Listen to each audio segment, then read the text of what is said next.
যাও কি আছে কি আছে এদিকে আশা করছি কি এই যে কাঁচা গোশ দেইছো দেইছি এনতে 3 ক্যান গোশ এক গালে আমি খেয়ে ফেলাই দেব মানে মানে কি এনতে 3 ক্যান কাঁচা গোশ আমি এক গালে খেয়ে ফেলাই দেব যদি না পারো তাহলে কি আরবা না পারলে এই যে 500 টাকা তোমারে দেব আর আমি যদি পারি তো তুমি কি দিবা এই 500 টাকা দেব আমি দাও এই যে এই জমা থাকলো এই 3 ক্যান গোশ এক গালে খেয়ে ফেলাই দেব এই যে দেইছো 3 ক্যান নিছি এই নিলাম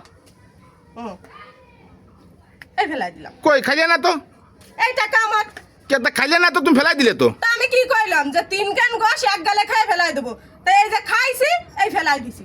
ওরে আল্লাহ রে আল্লাহ তোমার মাথার মধ্যে তো খালি বুদ্ধি গিজ গিজাতেছে হ্যাঁ তুমি এই কাজ আমার টাটা নিবা তাই দৌড়ে আমারে ডাক দিছাও ওই রকম বুদ্ধি বুঝছো বুদ্ধি যদি থাকে তা শ্বশুর বাড়ি গজ্জামাই থাকা যায় আর বুদ্ধি যদি না থাকে তা নিজের বাপের বিটেও থাকা যায় না বুঝতে পেরেছো মানে এই কাজে তুমি সলমই কাজ করলে কেন আমার সাথে তুমি হ্যাঁ, তুমি তো কইছো যে আমি 3 ক্যান গোস্ত এক গালে খাই ফেলাই দেবো তা কি হইলে তা কি আমি এই যে 3 ক্যান গোশত এক গালে এই যে খাইলাম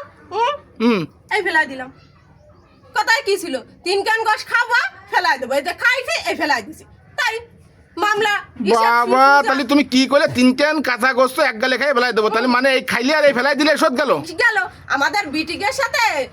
বেড বান্ধার আগে 10 বার অন্তত ভাববা 10 বার বুঝছো আমাকে মহিলাকে মাথায় কিন্তু বুদ্ধি এরকম গিজ গিজ গিজ গিজ করতে আছে মানে ভালো মানুষ ধরে এনে কিভাবে জামা কাপড় খুলতে তা তো ভালো জানা আছে তোমার বোন না